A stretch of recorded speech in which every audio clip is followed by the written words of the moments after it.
સુરેન્દ્રનગર વઢવાણ ધાંગધ્રાના લોકમેળાની મજા વરસાદે બગાડી છે, જેને કારણે લોકોની પાંખી હાજરીથી સંચાલકોની ચિંતામાં વધારો થયો છે। સુરેન્દ્રનગર વઢવાણ અને ધાંગધ્રામાં તંત્ર દ્વારા લોકમેળાનું આયોજન કરવામાં આવ્યું છે, ત્યારે કાલે આ મેળો ખુલ્લો મૂક્યા બાદ ગત રાત્રિ દરમિયાન સુરેન્દ્રનગર જિલ્લામાં વરસાદનું આગમન થયું છે, જેથી સુરેન્દ્રનગર વઢવાણના લોકમેળાના મેદાનોમાં વરસાદના પાણી ભરાઈ ગયા છે, જેને લઈને હવે લોકમેળાના સંચાલકોની ચિંતામાં વધારો થયો છે, કારણ કે સુરેન્દ્રનગરના મેળાનું મેદાન 36 લાખ અને વઢવાણનું મેળાનું મેદાન 55 લાખ રૂપિયામાં સંચાલકોએ ભાડે રાખ્યું છે, પરંતુ વરસાદની વચ્ચે લોકોની પાંખી હાજરી થતાં મેળા સંચાલકો ચિંતામાં મુકાઈ ગયા છે। છઠને દિવસે જે મેળાનું ઉદ્ઘાટન થયું અને રાત્રે વરસાદ આવતા મેળામાં અમુક જગ્યાએ પાણી ભરાણા છે અને તંત્ર આ પાણી દૂર કરવાની અને લોકોને હાલાકી ન પડે એવી વ્યવસ્થા કરી રહ્યા છે। સુંદર મેળાનું આયોજન છે અને આ મેળામાં એક વખત આઠમને દિવસે લોક ડાયરો પણ યોજવામાં આવેલો છે, તો નાગરિકોએ આ મેળાનો લાભ લેવા અને સહકાર આપવા વિનંતી કરવામાં આવે છે। લોક મેળામાં રાત્રે વરસાદ આવ્યો તો અમે કચરો વચરો સાફ સફાઈ કરવી છે। રાત્રે અત્યારે સવારે 6 વાગ્યાથી 11 વાગ્યા સુધી અમે રોકાણા છીએ। આજે બહુ જ કલાક એક વધારે થઈ ગઈ।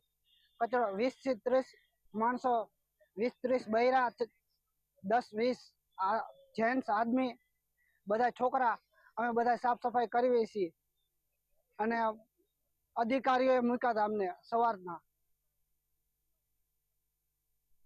સુરેન્દ્રનગર વઢવાણ અને ધાંગધ્રાના લોકમેળાનો કાલથી પ્રારંભ થયો છે, પરંતુ ગત રાત્રિ દરમિયાન જે વરસાદ વરસ્યો છે જેને લઈને મેળો પ્રભાવિત થયો છે।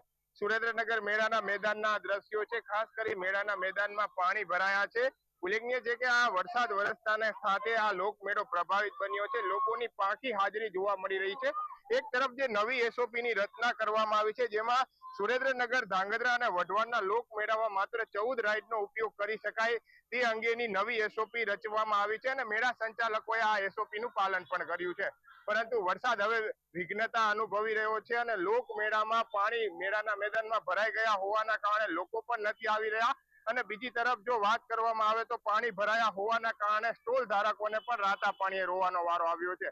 એક તરફ વઢવાણ લોકમેળાના ભાવ 56 લાખ રૂપિયા નક્કી કરવામાં આવ્યા છે અને પાલિકાને સંચાલકોએ ચૂકવ્યા છે। સુરેન્દ્રનગર લોકમેળા નું મેદાન છે તે 36 લાખ રૂપિયામાં ભાડે આપવામાં આવ્યું છે અને ધાંગધ્રાનું 1 કરોડથી વધુની રકમ લઈ અને મેળા સંચાલકોએ પાલિકાને ભાડે આપ્યું છે, પરંતુ આ વરસાદ જ વિઘ્ન બન્યો છે અને આ મેળો ધોવાયો છે। લોકો મેળામાં નથી આવી રહ્યા એટલે રાઇડ ધારકોને પણ રાતા પાણીએ રોવાનો વારો આવ્યો છે। ઉલ્લેખનીય છે કે પાલિકાની ટીમો કામે લાગી છે પાણી હટાવની કામગીરી માટે, પરંતુ તે છતાં પણ હાલની પરિસ્થિતિ મુજબ લોકો આ મેળાની મજા માણવા નથી આવતા અને મોસમે મેળાની મજા છે તે બગાડી નાખી છે।